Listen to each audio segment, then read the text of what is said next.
Coach Corey Wayne, and this is my video coaching newsletter. And the topic of today's newsletter is going to be George Floyd. So obviously everybody's been paying attention, unless you've been living under a rock for the last 4 or 5 days, as to what's been going on around the country. And I've got a lot of emails, a lot of comments on social media, a lot of people asking me to comment on the whole situation. Even somebody sent an email in yesterday saying something to the effect that the understanding that I have of human nature, and I've been able to teach him and other people, even though he disagrees on a lot of things that I say politically, now he's kind of starting to see the light a little bit and see that, wow, Corey kind of knows what he's talking about, a lot of things, and he doesn't open his mouth unless he's pretty well versed in things. So he asked, like I said, I've been just getting a ton of requests. So I figured I'd go through some bullet points on some things on the subject, because it's just an absolute tragedy what's happened for George's family, and all the people who've had their businesses destroyed, and it's just been not a good situation. Even in my condo building that I have downtown, the last 3 nights, 35, 40 cop cars surrounding these different protester groups, and so far everybody's been pretty civil. We haven't had any of those, at least that I've seen, any of those Antifa types. I did see a few people from my balcony look like they were getting a little freaky last night, because we had a curfew come into effect at I think it was 10 p.m. to like 6 a.m. this morning. But here in Orlando, things have been pretty calm. I know down in South Florida, some of the other areas where I have homes and friends and families, things are a little less civil, I guess you should say. So I've got a bunch of bullet points and some things that I wanted to go through. And anything that I'd say most of the things that I'm going to mention in here, I've got stuff on my Twitter feed that you can actually go see, because there's some videos that you're going to want to go watch after I mention these things. Because if you're just watching CNN or Fox or the other mainstream outlets, you're not getting a clear picture of what actually is really going on in this country. And the amazing thing about Twitter over the last 8-10 years is that if you want to know what's going on in the world, if you're interested in a certain type of topic, there are great reporters and people that are actually competent journalists that present the facts and actually tell you what's really going on. And you can go follow the kind of people that you want. You can ideally you want to listen to people from all political stripes to get their perspective. But what it does enable you to do is the propagandists, the people that are constantly feeding you bullshit, especially like the ones CNN is the worst out of all of them. They're probably the most dishonest and the most uninformed people that are supposedly journalists, and they don't know their asshole from a hole in the ground. And the way the news cycle typically tends to work now, before something ever hits the mainstream media, because 9 times out of 10, when things first hit the media, at least what you see on TV and the newspapers and stuff, 9 times out of 10 it's wrong. So what I was starting to say is that if you want to be a self-reliant human being and you want to kind of get an idea for what's really going on in the world, what tends to happen on Twitter is you usually get about 24 to 72 hours of things being battered around on Twitter before it actually makes it to the mainstream media. And usually when the mainstream media gives it, they're leaving out a lot of facts, because these people all have their own biases, and they're just really not. If you want to be an informed human being, turning on the news channels or the mainstream like the New York Times or these other publications, it's just not a good place to go, because you're going to get uninformed and you're going to get misinformed. So with that said, I want to go through and give some thoughts on obviously what we saw. So everybody, I would assume people watching this have seen the video. If you haven't, you can definitely watch it. But I mean, it's pretty obvious that George Floyd was murdered. And something that I thought was really powerful was, it's like, if you look at the expression on the guy's face, he's got his hands in his pockets, he's got his knee on George's neck. And it's like Ice-T said, when a motherfucker has his knee on your neck and his hands in his pockets, he's sending a message. I have to say, I agree with that. The dude's this fucking psychopath. And something that Mike Cernovich said, which I agree with, is he says in an MMA gym, you get kicked out, if not your ass beat, if you kept a choke on for as long as that cop did to George Floyd. 101 is you let go when a guy starts going out. Murder. It was murder. And I agree, the dude was murdered in cold blood. Now, I think he was charged with was third-degree murder, and people are like, hey, well, why wasn't he charged with first-degree murder? What the hell?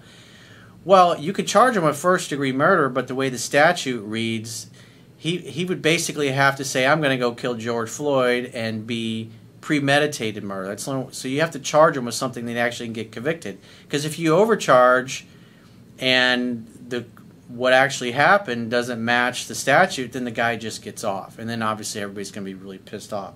So they charged him based on what the statute matches so they can get a conviction out of the guy.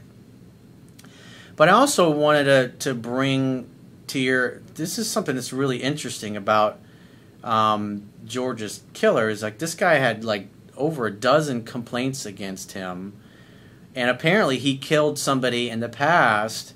And Amy Klobuchar, I saw some reports about this, that she was actually the Attorney General the last time this cop killed somebody, and she chose not to press charges for whatever reason. So, and this woman is being vetted for Joe Biden's VP, Amy Klobuchar. She was the Attorney General and was in charge of this, and she chose not to press charges against this cop. So there was a missed opportunity back then to get that cop off the line, and now potentially a future VP pick was the one that acquitted this guy. So apparently he's got a long track record in history of fucking up, and yet no consequences. So it's like something I wrote about in my second book, Mastering Yourself, because I talk about these topics, and there's a big quote in there from Hawk Newson, who was one of the founders of Black Lives Matter. And one of the things he said in that speech that I quoted in my book was that he's like, we're not anti-cop, we're anti-bad cop. Just like you'd fire a bad plumber, you need to be able to fire bad cops.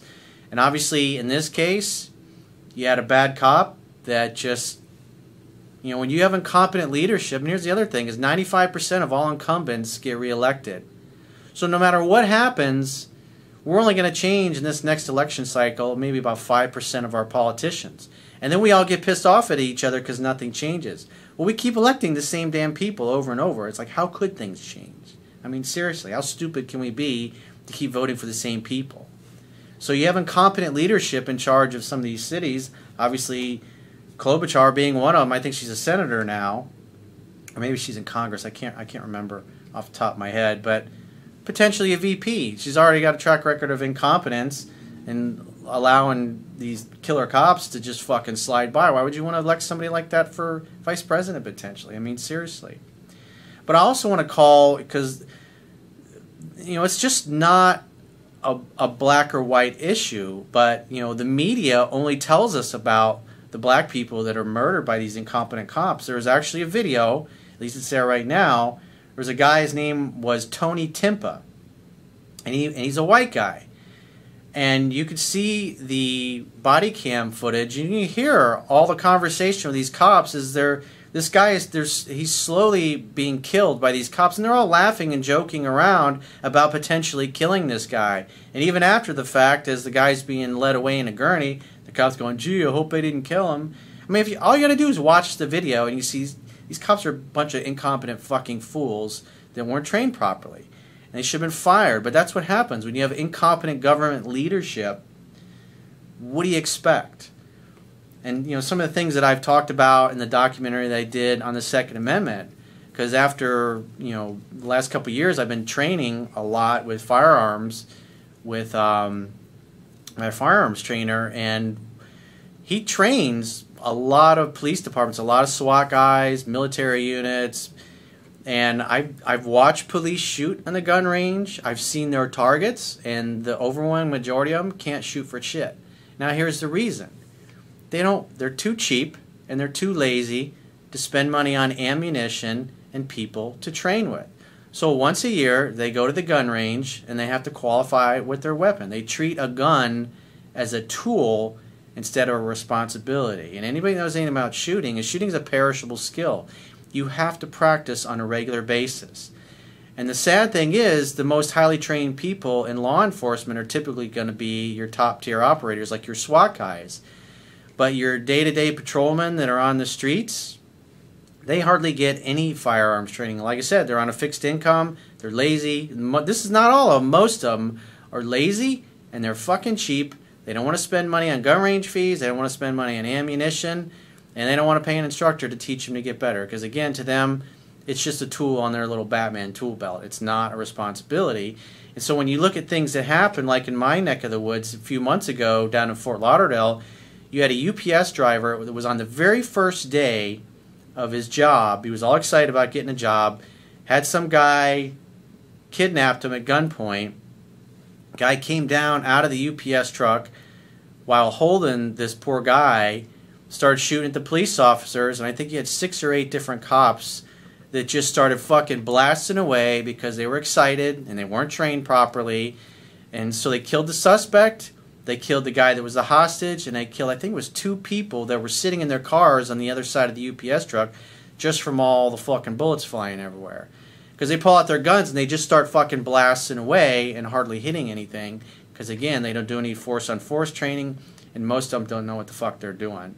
And here's another interesting statistic, is that when you compare people that are concealed carry, because if someone's concealed carry, they take guns seriously, people like myself, and we train on a regular basis with people that are former top, tier 1 type special forces operators. And so when you look at the stats of what the likelihood is that somebody who's innocent is going to be shot by a cop or versus somebody that's concealed carry, police officers are 3 times more likely to shoot an innocent person versus somebody that's concealed carry. I bet most of you are watching that going, what? I didn't know that. The media didn't tell me that.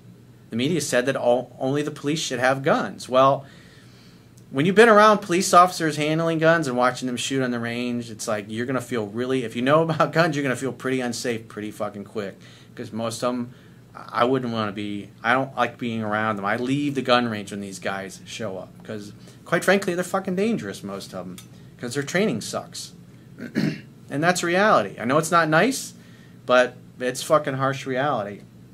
But back to Tony Timpa, it's like he even said, he's like, you're going to kill me. Was one of, you could hear him saying this, and they're all just laughing about this guy as they're fucking slowly killing him. He's a white guy.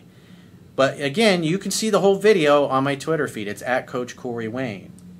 There's another guy you should look up. It was killed a few years ago. His name is Daniel Shaver. He was shot in a hallway by a jittery cop. He was killed with a rifle. The guy went, his pants were falling down. He went to pull his pants up, and the guy shot him dead. The cop ended up getting off for that. But again, watch the video of the shooting and make up your own mind about it. But like I said, we in this country we have a problem with incompetent cops that are having incompetent leadership. You have incompetent mayors. You have incompetent governors, and nothing changes. It's just like dealing with the DMV. So it's like you want to concentrate more power in incompetent government, and then we vote for the same people, and then cops like this keep killing people like George Floyd. It's like, what do we expect is going to happen? We can't keep voting the same douchebags in office. That's just a reality. So some other things about the riots and things that have happened since then. Because I follow a lot of people that report on national security and stuff, things you're never going to see in the regular mainstream news, because again, they're trying to sell you some kind of narrative, usually based on their absolute complete ignorance or their biases. But one of the guys that I follow on Twitter that's pretty good, his name is Adam Holsley. He said Russia's part of this, but the scope of the cyber ops being done by China right now is staggering. They are also using surrogates in Venezuela and Cuba and a few other friendly areas. And so what you have is these groups, obviously Antifa now has gotten declared as a terrorist organization, which these people are far left communists and anarchists. And it would make sense that somebody like the Chinese, who doesn't like us very much right now, especially doesn't like Trump and the way he's going about renegotiating things, But obviously, this is not just some random spontaneous protest. So I've also got video on my Twitter and of a couple guys. I think he's a Black Lives Matter guy, but he's got video of this pallet of bricks. He's like, these weren't here yesterday. So this was in Dallas. So somebody has, in multiple locations, delivered pallets of bricks before these riots started happening. So you get the peaceful Black Lives Matter people protesting, and you got these feral Antifa humans showing up. And you know, I've got also video on my Twitter of white Antifa people with their masks on and everything, spray painting Black Lives Matter all over nice businesses. And you got Black Lives Matter people filming them and yelling at them and calling them out on. And we got one of them going up and telling one of these scrawny white dudes to give him his can of spray paint, and he takes it away from the guy. I got another video of an Antifa dude breaking up pavers on a sidewalk so they can start throwing projectiles, and a bunch of people in the crowd grab him and drug him over to where the police were. Now, those might have been undercover cops, but it's a good thing that those instigators are the ones that are starting the rioting in a lot of cases, and the peaceful Black Lives Matter people are getting totally blamed for it unjustly. So it's like you got bad actors mixed in with the protesters that instigate that stuff, and things just spiral out of control. I don't know if you guys saw, I think it was Friday night, CNN in Atlanta, their building got vandalized. And it's like, you know, if you watch their coverage over the last few years, they've been inciting this kind of violence and all this pro-Antifa stuff. I mean, a lot of these reporters, you can see their news feeds, and now this group is designated a terrorist organization. So what does it say that a lot of people in our media have been supporting a terrorist organization, ones that are causing a lot of the problems? So this kind of takes the cake. So you got a rich NBA player, a guy named Chris Martin Palmer, saying this is like late last week. He says, "Burn that shit down, burn it all down." And then a couple nights later, they're out in front of his building, and this is what he tweets out. "They just attacked our sister community down the street. It's a gated community, and they tried to climb the gates. They had to beat them back. Then they destroyed a Starbucks and are now in front of my building." Now listen to what he says next. This is after he's just like, "Burn that shit down." Now they're in front of his building. Notice what he says. "Get these animals the fuck out of my neighborhood. Go back to where you live." Come on, man. So you got all these rich celebrities going, "Yeah, burn that shit down," as they sit on their fat asses, their pampered asses in their gated communities. It's just, what a mess. So, like the other thing I was talking about is, you know, I got a lot of grief over the years being pro Second Amendment and telling people to buy guns and ammunition, and then you got people like, "What do you need a 30-round magazine for?" Well, when you got 30 Antifa people with Molotov cocktails wanting to throw them at your house, and they're kicking your door in, you're going to need a semi-automatic rate of fire to repel those guys. If you got a 10-round magazine, you're going to run out really quick if you got dozens of attackers. So, I mean, a lot of people, there's lots of things you can see on Twitter today. People are calling the police, and the police are just like, "We're tied up with the riots. You're on your own. Do the best you can. We can't help you." So if you're going to be a self-reliant person, a man or a woman, I highly encourage you to read my book, Mastering Yourself, for free at understandingrelationships.com.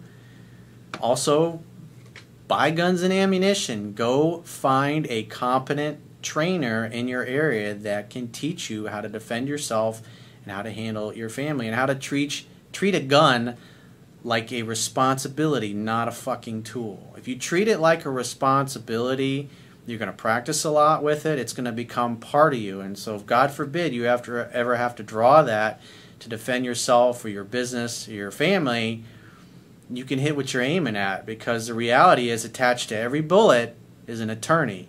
Because if you go to shoot a bad guy and you miss them and you hit somebody else's kid, you're going to get sued. Even if you shoot bad people, you're probably going to get sued by the family of the criminal, because you're going to get some dirtbag attorney that's going to be willing to take up the case. So It's not like you want to have to pull a gun and shoot somebody, because the consequences are going to suck. But the good thing is you live.